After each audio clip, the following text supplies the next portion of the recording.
Bonjour à tous et bienvenue dans ma toute première vidéo de l'année 2019 mais aussi mon tout premier top de ma chaîne. C'est pas un concept révolutionnaire mais ce sera le top 10 des séries les plus attendues de l'année 2019. Donc on commence directement avec la 10e position. Il s'agit de la saison 3 de The Handmaid's Tale, donc la série de la Servante écarlate, très attendue par ses fans. C'est une série très prometteuse, avec déjà beaucoup de récompenses reçues pour ses 2 premières saisons, qui a quand même réussi à se faire une place. Je pense qu'elle peut devenir une grande série. Donc elle arrivera courant 2019, avec aucune date livrée pour l'instant. En 9e position, nous avons la 2e partie de la saison 9 de The Walking Dead. Malgré des dernières saisons difficiles, avec le départ de son personnage principal surtout, mais aussi un scénario qui ne tient pas toujours la route. La série, je pense, a quand même réussi à se confirmer,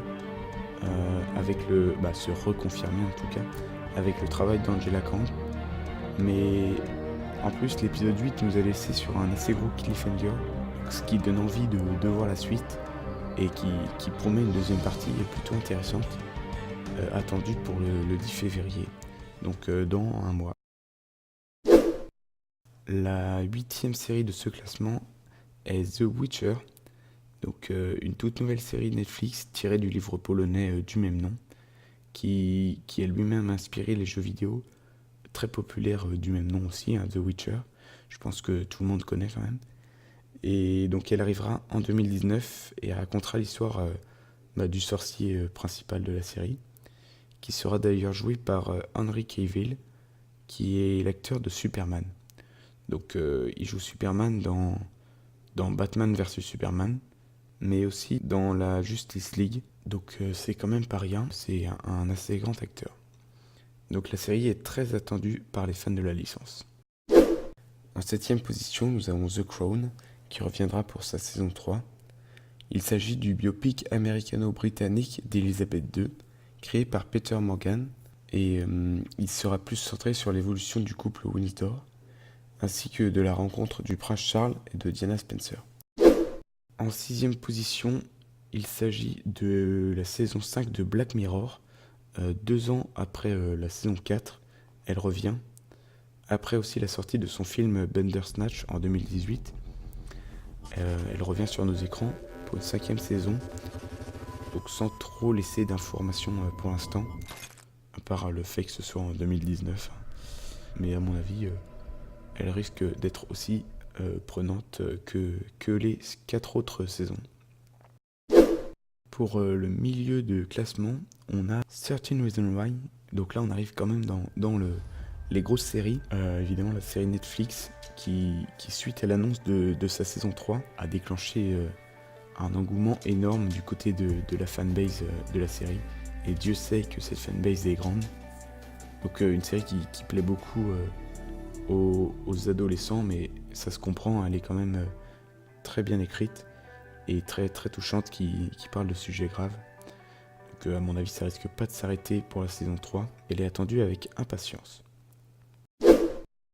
Pour la 4e position, il s'agit encore d'une série qui arrivera pour sa toute première saison. Mais à mon avis, cette série risque de faire, je sais pas si elle fera un carton, mais en tout cas elle fera beaucoup parler d'elle. Parce qu'elle fait partie de l'univers Star Wars. Donc elle se déroulera entre l'épisode 6 et 7 de la saga, et racontera les aventures d'un mercenaire mandalorien au-delà des territoires contrôlés par la Nouvelle République. Donc on imagine bien une série dans l'univers Star Wars. Pour moi, ça pourrait être plutôt plaisant. À mon avis, déjà faut que cette série relève la barre de tout ce qui est épisode non canon à l'histoire Star Wars, par rapport à l'an dernier, le film de Han Solo, un film qui n'avait pas vraiment eu un gros succès. Mais on espère que cette série aura un meilleur succès, tout simplement. Surtout qu'avec Jon Favreau en réalisateur, le réalisateur de Avengers 4, et aussi Pedro Pascal, un acteur ayant joué dans Narcos et Game of Thrones. Rien que ça, Et elle aura surtout comme rôle de promouvoir la nouvelle plateforme de streaming, Disney+. Donc la série risque quand même de voir le jour en fin d'année, en même temps que le film au final. Et on attaque maintenant le podium avec une série. Franchement, on a entendu que celle-là en début d'année 2018. Ça risque d'être pareil cette année, car la Casa de Papel arrive pour sa saison 3, ayant rencontré un gros succès pour ses 2 premières saisons. Cette année, Netflix sort sa 3e saison, aussi attendue que redoutée, parce que malgré qu'elle soit quand même incroyable, on a quand même peur pour la saison 3 parce que il est difficile d'imaginer une suite à la saison 2 tout simplement. Donc on verra ce que les scénaristes nous ont fait. Mais je doute pas trop par rapport à la qualité de cette saison. Parce que déjà que, à mon avis, Netflix a quand même conservé tout ce que les gens aimaient dans la série. On se rend compte que la série n'a pas été bâclée, donc ça fait plaisir. Mais malheureusement, aucune date n'a été donnée. Pour la 2e position de ce classement, encore une saison 3 d'une série Netflix.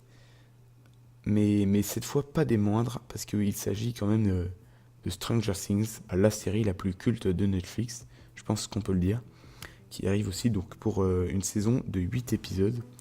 Et cette fois on a la date, elle sortira le 3 juillet 2019. Et on sait que cette saison se déroulera aussi en 1985. Je me rends compte que plus le classement monte, plus je suis hypé par les séries, personnellement. Je sais pas si c'est pareil pour vous, mais j'attends toutes ces séries avec beaucoup d'impatience, mais surtout la dernière, qui... Bon, je pense que vous en doutiez tous, pas de suspense.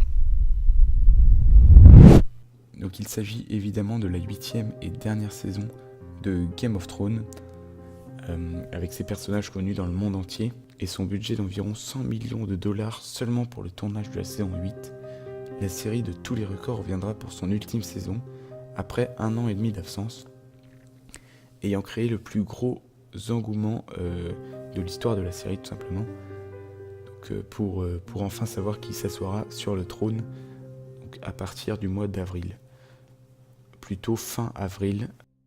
Quand cette série sortira, elle fera beaucoup parler d'elle à mon avis, et je pense qu'elle restera longtemps dans l'histoire.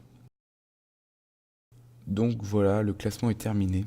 Désolé si j'ai pas parlé de vos séries préférées, comme aussi Homecoming, Peaky Blinders ou True Detective, ou encore The 100, qui arriveront toutes en 2019 aussi. Mais il me semblait important de parler de ces 10 séries en particulier, avec 2 nouvelles, qui je pense marqueront l'histoire. Après, ça se trouve, elles feront un bide total, on sait pas du tout, mais en tout cas, c'est des séries qui sont très attendues. Donc pour conclure, on pourra dire que cette année sera plutôt intéressante pour Netflix, parce qu'elle ressort les grands classiques, mais elle teste aussi de nouvelles choses avec des séries comme The Witcher. Mais on peut quand même remarquer que dans mon classement, il y a quand même 5 séries Netflix qui prouvent quand même la domination du géant du streaming. Après, on sait pas, il y a Disney+ qui arrive cette année. Bon, je pense pas que ce soit... Bon, on verra, on va pas s'avancer sur le sujet pour l'instant, mais on verra bien. Mais ce sera surtout HBO qui compte exploser les compteurs cette année, grâce à la dernière saison d'une des séries les plus célèbres du monde. Donc évidemment Game of Thrones, qui appartient à la chaîne HBO. Donc à mon avis, ça sera l'un des plus grands records de vues pour une série.